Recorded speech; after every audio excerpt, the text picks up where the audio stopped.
Let's turn to earnings season, which Q4 is basically over. You have more than 80% of the companies reported, including almost all the majors across every industry, right? So most of them reported. And I just wanted to share one stat from you. I've been high on earnings. It's very, very important, and I think it's being overlooked. So if you look at Q4 2020 earnings per share, which reported, it's forecasted to have contracted 2.2%, right? So this is the current quarter. That's what's around there. It might be off by a tenth, right? Because again, more than 80% reported. This is 100% due to margin weakness, right? So companies are losing pricing power.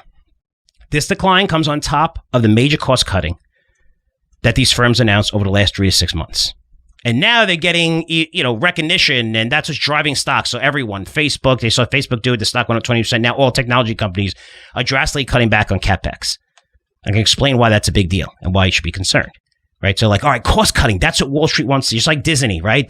They want to see those numbers going higher, even though no one's paying for our services for Disney Plus. That's what Wall Street wants to see. That's what's driving the stock. Believe me, every CEO knows what drives their stock. It's not always earnings. It's not always sales. Sometimes it's subscribers. It's same store sales, different things, different metrics, average revenue per user, different things. Okay. Everybody knows. Right now, these companies know, hey, if we drastically cut costs, Wall Street loves that and our stock's going to go higher. So that's what they're doing. And even though they've done that over the last 3 to 6 months, we're still seeing earnings contract by 2.2%. But here's a stat that's alarming. So since the close of Q4, and that closes December 31st, 2022, right? December 31st every year, earnings per share since then have fallen. These are the estimates, by 1.7%. Now, on average, we usually see earnings rise during this period from January 1st into February by an average of almost 3%. So you usually see them rise by an average of 3%, and we're seeing these estimates being revised lower by 1.7%. That might not sound like a big deal, but it is, considering this is the largest decline we've seen in revisions over this period in 24 years.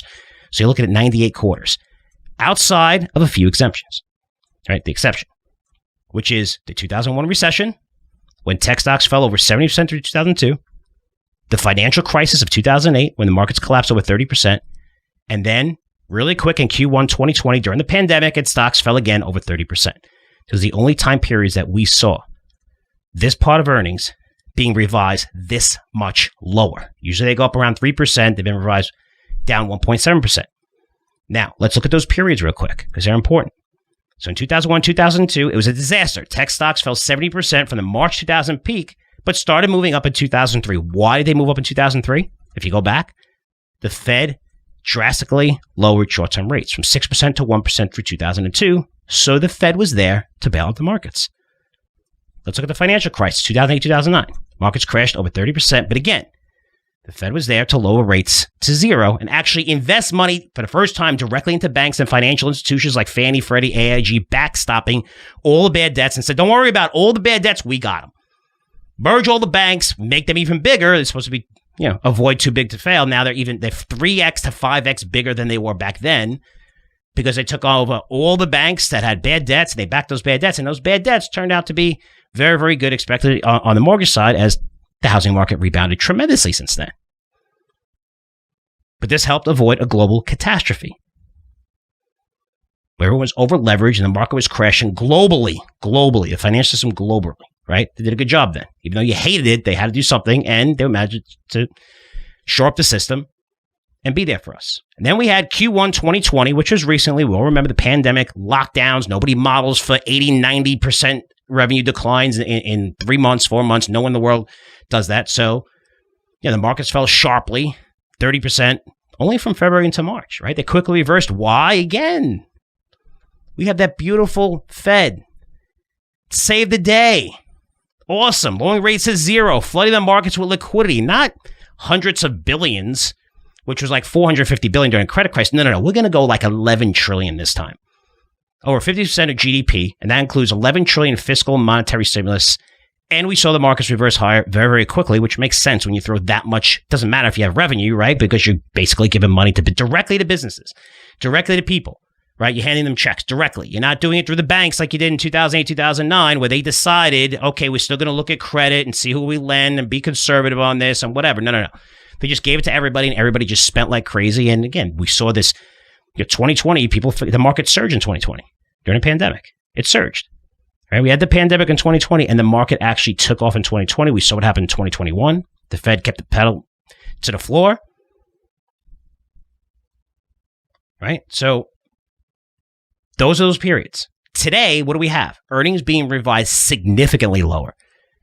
Even worse, we decline, and we will decline by around 2.2% Q4, but projected right now to decline by 4.8% next quarter, which is Q1, and to decline by another 3% in Q3.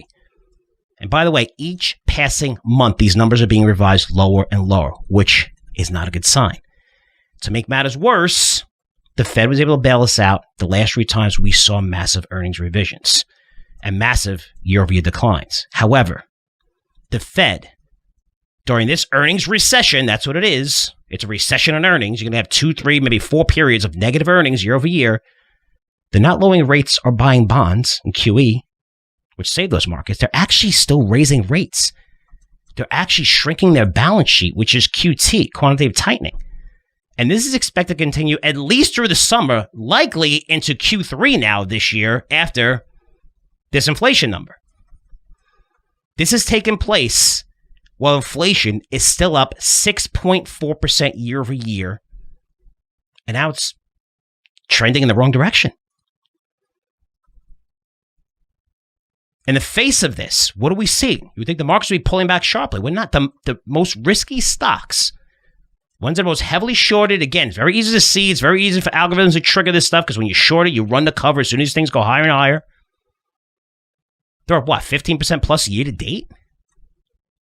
The Dow S&P also moving sharply higher so far this year. And you may be asking, Frank, why is this happening? Why is this happening now? How come we're not seeing stocks come down? And for me, I think in past bear markets where we saw 30% plus declines, there was always a catalyst that started that, right? You had the 2008 financial crisis, a lot of companies going out of business and just, again, through 2007, the writing was on the wall, Credit Suisse and their funds and everything. Banks leveraged too much. In 2020, we saw the pandemic. This is recently, right? We're like, holy cow. We saw the catalyst, right? This is different. It's like a slow drag, right? You have this tightening process that's continuing. You have credit card rates are surging. Your bills are surging, right? Everything you pay for is going up and up and up. Credit in general is much more expensive. And it's a constant slow drag where net wealth is slowly decaying each passing month. It's going to continue. It's going to crush most people because they're going to be forced to rein in spending. And you're seeing that.